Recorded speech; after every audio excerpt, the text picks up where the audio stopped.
duk rigimar da ta taso maka sai ka ga idan ka yi ƙarya da ka fita, to idan kuma ka faɗi gaskiya za ka shiga sai ka yi ƙaryan, to rigimar da za ka shiga sanadiyar ƙaryan ya yi ninkin ba ninkin rigimar da ka guda in ka faɗi gaskiya. Wannan ƙa'ida ce akan gaskiya da ƙarya. Duk yadda ka ga rigima ta kunno sai ka guji in ka faɗi gaskiya rigima zai hauka sai ka yi ƙarya, to ƙaryan da ka yin kuran da zai kunto maka ya yi ninkin ba ninkin wadda ka guda ka je ka yi rashin gaskiya. Wa amarna bi sidqil hadis, ya umurce mu da gaskiyar magana, wa ada'il amana, ya umurce mu da riƙe amana da kyau. Duk wanda ya ba mu amana mu mayar da amana a cikin aminci.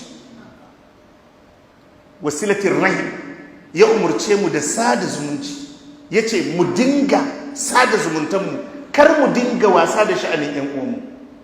Wa husnil jiwar, ya umurce mu da kyautata makwabtaka.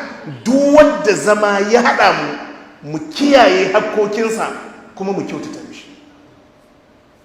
Wa nahana anil fawahish, ya hana mu shiga duk cikin wata alfasha. Wal kaffi anil maharimi wad dima, yace mu rike hannunmu daga zubda jinin jama'a, yace mu rike hannunmu daga mutuncin mutane da kuma shiga hurumin su. Haramtattun ababa mu kame. Ja'far yayi ta jero abinda Annabi sallallahu alaihi wasallam ya zo da, ashe lokacin da yake kirga waɗannan ababa hasken musulunci ya shiga zuciyar Najashi. Ka san dai ko dan kwaya ne ai ya san dai wannan sifofin arziki ne.